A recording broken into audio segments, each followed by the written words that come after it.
తెలంగాణ రాష్ట్ర వ్యాప్తంగా కూడా అదే వర్షాలు భారీగా కురిసేటువంటి అవకాశాలు ఉన్నాయంటూ కూడా వాతావరణ శాఖ కూడా చెప్తున్నటువంటి పరిస్థితి అయితే ఉంది. అయితే రాగల 4-5 రోజుల్లో కూడా ఎలా ఉండబోతుంది, అయితే ముఖ్యంగా రైతులకు ఎట్లాంటి సూచనలు జారీ చేస్తున్నారు, దీనికి సంబంధించి పూర్తి అప్డేట్స్ తెలుసుకునే ప్రయత్నం చేద్దాం. ప్రస్తుతం మనం వాతావరణ శాఖ కేంద్రంలో ఉన్నాం. వాతావరణ శాఖ నుంచి రఘు సార్ ఉన్నారు, ఒకసారి మాట్లాడదాం. సార్ నమస్తే. సార్ నమస్తే అండి. ఇప్పటివరకు కూడా అంటే ఎంత మేర వర్షపాతం నమోదైంది సార్? పడాల్సిన దానికనే మన మైనస్లో కనిపిస్తుందా, లేకపోతే భారీ వర్షాలు కురిసేటువంటి అవకాశాలు? ముందు మనం పడిన వర్షం చూసుకున్నట్లయితే నిన్న మనకి సంగారెడ్డి, కామారెడ్డి అండ్ వికారాబాద్ ఈ 3 జిల్లాల్లో 7 సెంటీమీటర్ల వర్షపాతం అయితే నమోదవడం జరిగిందండి. దాంతో పాటుగా ఓవరాల్ వర్షంగా మొత్తం చూసుకున్నట్లయితే జూన్ 1 నుంచి ఇప్పుడు దాకా చూసుకున్నట్లయితే ప్రస్తుతం మనకి -29% డెఫిషియట్లో మనం ఉన్నామండి. అంటే లోటు 29% లోటులో ఉన్నాం మనం. అండ్ ఈ ఒక్క నెల చూసుకున్నట్లయితే జూలై 1 నుంచి జూలై 27 వరకు చూసుకున్నట్లయితే మనకి 38% లోటులో ఉన్నామండి. కొన్ని జిల్లాలు లోటులో ఉన్నాయి, కొన్ని జిల్లాలు సగటుకి దగ్గరలో ఉన్నాయి. అండ్ 1-2 జిల్లాలు అయితే ఇంకా సగటు కన్నా భారీ లోటులో ఉన్నాయండి. అంటే రాష్ట్రంలో కూడా ఎక్కడెక్కడ తేలికపాటి వర్షాలు కురిసేటువంటి అవకాశం ఉంది సార్? ముఖ్యంగా ఈరోజు చూసుకున్నట్లయితే మనం రాష్ట్రం మీద ఒక అల్పపీడన ప్రాంతం అన్నది నిన్న వాయుగుండంగా బలపడిందండి. సో ఆ వాయుగుండ ప్రభావం వలన మనకి ముఖ్యంగా ఉత్తర అండ్ ఈశాన్య జిల్లాల్లో భారీ వర్షాలు కురిసే అవకాశం ఉన్నాయి 1-2 చోట్ల. వీటితో పాటుగా రాష్ట్ర వ్యాప్తంగా ఈరోజు ప్రత్యేకించి మనకి తేలికపాటి నుంచి మోస్తారు వర్షాలు రాష్ట్ర వ్యాప్తంగా కూడా కురుస్తాయండి. ఈ ఏదైతే ఇక్కడ మనం ఎల్లో కలర్ వార్నింగ్ ఇచ్చామో ఇక్కడ మనకి భారీ వర్షాలు 1-2 చోట్ల, అంతేగా రాష్ట్రం మొత్తం కూడా మనకి తేలికపాటి జల్లులతో పాటుగా 30 నుంచి 40 కిలోమీటర్ల ప్రతి గంటకి ఉపరితల ఈదురుగాలు కూడా వీస్తూ ఉంటాయండి. ఏ జిల్లాలో భారీ వర్ష సూచన కనిపిస్తుంది? ముఖ్యంగా ఉత్తర అండ్ ఈశాన్య జిల్లాలండి. అంటే ఆదిలాబాద్, ఆసిఫాబాద్, నిర్మల్, జగిత్యాల, మంచిర్యాల్ అండ్ రాజన్న సిరిసిల్ల, జయశంకర్ భూపాలపల్లి, ములుగు, భద్రాద్రి కొత్తగూడెం, ఖమ్మం, వరంగల్ అండ్ మహబూబాబాద్ ఈ డిస్ట్రిక్ట్స్లో మనకి పెద్దపల్లి అండ్ ఈ డిస్ట్రిక్ట్స్లో మనకి 1-2 చోట్ల భారీ వర్షాలు కురిసే అవకాశాలు అయితే ఉన్నాయండి. ఏ జిల్లాల వారీగా ఎల్లో అలర్ట్ జారీ చేయడం జరిగింది? అది చెప్తున్నాం కదా, మనకి ఉత్తర జిల్లాలో జరిగింది. మిగతా అన్ని జిల్లాల్లో కూడా తేలికపాటి నుంచి మోస్తారు వర్షాలు. రైతులకు సంబంధించి కూడా ఎలాంటి జాగ్రత్తలు సూచనలు ఇస్తారు సార్? మనం ముందు చెప్తుంది ఒకటే అండి, రైతులకి ఈ సంవత్సరం వర్షాలు ఇలాగే ఉంటాయండి. అంటే మనకి అనుకున్నంత ఆశించినంత వర్షాలు లేవు. ముఖ్యంగా లోటులో మనకు వెళ్తున్నాం కాబట్టి మనం ఈ నీటి ఎద్దడిని తట్టుకునే పంటలు అంటే అపరాలు, మిల్లెట్స్, ఆయిల్ సీడ్స్ ఇలాంటివి వేసుకోవాలని మనం ప్రోత్సహిస్తున్నామండి. 4-5 రోజుల్లో కూడా వెదర్ కండిషన్స్ ఎలా ఉండబోతున్నాయి?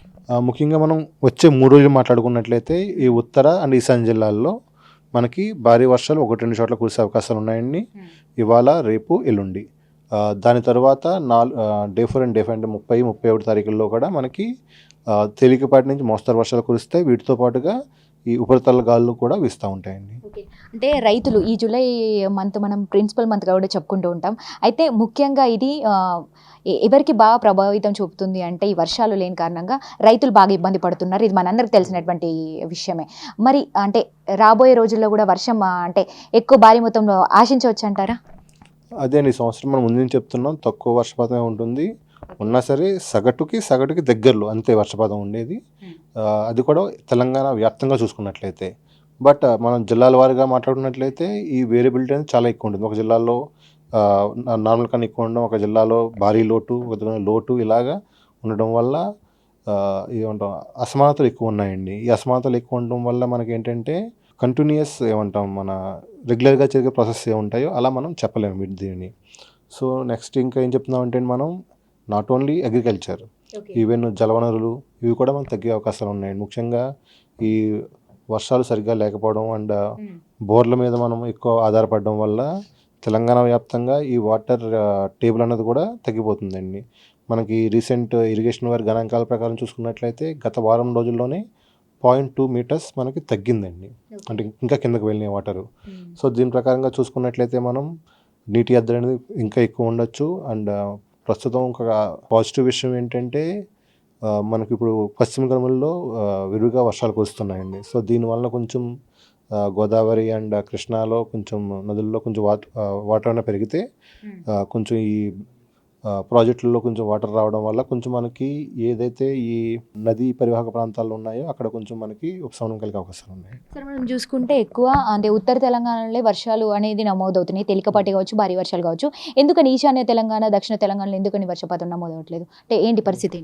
ఇది జనరల్ ప్రిన్సిపల్ అండి. మనకి జనరల్గా మనం తెలంగాణ యొక్క భౌగోళిక స్వరూపంలో క్లైమటాలజికల్గా చూసుకున్నట్లయితే ఎప్పుడూ కూడా దక్షిణ జిల్లాలో తక్కువ వర్షపాతం, ఉత్తర జిల్లాలో ఎక్కువ వర్షపాతం ఉంటుందండి. మనం దక్షిణ జిల్లాలో చూసుకుంటే యావరేజ్ అంటే సగటు వర్షపాతం మనకి 63 సెంటీమీటర్లు ఉంటే ఉత్తర జిల్లాలో 97 సెంటీమీటర్లు ఉంటుందండి. So that much difference gradually from like Gadwal, Narayanpet, ఉమ్మడి మహబూబ్ నగర్ దాన్ని చూసుకున్నట్లయితే మనం పైకి వెళ్ళి కొలిది కూడా వర్షపాతం పెరుగుతూ ఉంటుందండి. సో అదే ప్యాటర్న్ ఇప్పుడు కూడా ఫాలో అవుతున్నాను. ఏ జిల్లాల్లో డ్రైగా కనిపిస్తుంది, ముఖ్యంగా ఏ జిల్లాల వారీగా వర్షపాతం భారీగా నమోదైనటువంటి జిల్లాలు ఏవి సార్? ముఖ్యంగా యాదాద్రి భువనగిరి ఈ జిల్లాలో మనకి ఆల్మోస్ట్ ఈ మొత్తం చూసుకున్నట్లయితే 63% డెఫిసిట్లో ఉన్నామండి. అండ్ ఈ మంత్లో చూసుకుంటే 72% డెఫిసిట్లో ఉన్నాం. ఇవి కాకుండా మిగతా అన్ని జిల్లాల్లో కూడా లోట్లోనే ఉన్నాయి. ముఖ్యంగా ములుగు, నిర్మల్, కామారెడ్డి ఇలాంటి జిల్లాలు మాత్రమే సగటుకి దగ్గరలో ఉన్నాయి. సగటు అంటే మళ్ళీ పాజిటివ్లో లేవండి, కూడా నెగిటివ్లోనే ఉన్నాయి. బట్ -5, -10, -13 ఇలా ఉండడం వల్ల దాన్ని మనం సగటుకి దగ్గరలోనే చూస్తున్నామండి. మిగతా అన్నీ కూడా లోట్లోనే ఉన్నాయి. అసలు ఏ జిల్లాల్లో అసలు పూర్తిగా వర్షపాతం నమోదవనటువంటి జిల్లాలు కూడా ఉన్నాయా?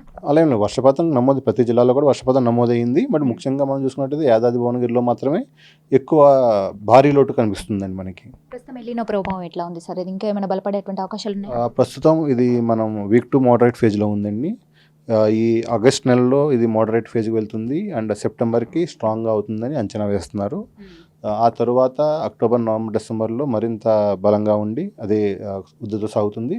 తర్వాత వచ్చే 2027 మార్చి నుంచి ఇది తగ్గుముఖం పట్టే అవకాశాలు కనిపిస్తున్నాయండి. ఏంటి సార్ బంగాళాఖాతంలో అల్పపీడనం పరిస్థితి ఏంటి? నిన్న ఉన్న అల్పపీడనం బలపడి వాయుగుండంగా మారిందండి నిన్న. సో నిన్న కొంచెం ఉత్తర వాయువ్య దిశగా కొంచెం కదిలి ఇది అదే ప్రాంతంలోనే లొకేట్ అయి ఉంది. ప్రస్తుతం ఉత్తర ఒడిశా అండ్ దక్షిణ వెస్ట్ బెంగాల్ అండ్ దగ్గర వాయు బంగాళాఖాతంలో మన సాగర్ ఐలాండ్స్ నుంచి 30 కిలోమీటర్స్ డిస్టెన్స్లో ప్రస్తుతం కేంద్రీకృతమైందండి. దీని ప్రభావం వల్ల ముఖ్యంగా ఒడిశా అండ్ ఛత్తీస్గఢ్లో భారీ వర్షాల నుంచి అత్యంత భారీ వర్షాలు కూడా కురిసే అవకాశాలు ఉన్నాయి. ఈరోజు హైదరాబాద్లో భారీ వర్ష సూచన ఏమన్నా ఉందా సార్? జిహెచ్ఎంసీకి ఎలాంటి అలర్ట్ జారీ చేశారు? ఈరోజు ముఖ్యంగా జిహెచ్ఎంసీకి మనం చూపించింది ఏంటంటే తేలికపాటి నుంచి మోస్తారు వర్షపాతం నమోదవుతుంది. బట్ ఎదురుగాలు ఎక్కువగా ఉంటాయండి, 30-40 కిలోమీటర్ ప్రతి గంటకు. Thank you so much. So చూసారు కదా, అంటే రాగల 3-4 రోజుల్లో కూడా ఈదురుగాలులతో పాటు కొన్ని చోట్ల తేలికపాటి వర్షాలు, అదేవిధంగా కొన్ని జిల్లాల్లో భారీ వర్షాలు కూడా కురిసేటువంటి అవకాశాలు కూడా ఎక్కువ ఉన్నాయంటూ కూడా చెప్తున్నటువంటి పరిస్థితి. అయితే జిహెచ్ఎంసీ అయితే ముఖ్యంగా హైదరాబాద్లో కూడా ఈరోజు కూడా తేలికపాటితో పాటు భారీ వర్ష సూచన కూడా కనిపిస్తుందంటూ కూడా చెప్తున్నారు. అదేవిధంగా ముఖ్యంగా రైతులకి ఎప్పటికప్పుడు కూడా వాతావరణ శాఖ ఆదేశాలు జారీ చేస్తూనే ఉంది. తేలికపాటి వర్షాలు ఉన్నాయి కాబట్టి, అదేవిధంగా కొంతవరకు డ్రైగా కూడా కొనసాగేటువంటి అవకాశాలు ఉన్నాయి కాబట్టి కొంతవరకు రైతులు ముఖ్యంగా తగినటువంటి జాగ్రత్తలు తీసుకోవాలా. పంటలు వేసే ముందు కూడా కొంతవరకు పంటలు చూసి వేసుకుంటే బాగుంటుందంటూ కూడా ఎప్పటికప్పుడు అలర్ట్ జారీ చేస్తూనే ఉన్నారని చెప్పొచ్చు. కెమెరామెన్ మధుతో reporting Bhanushree, weather report, Pallavi TV, Hyderabad.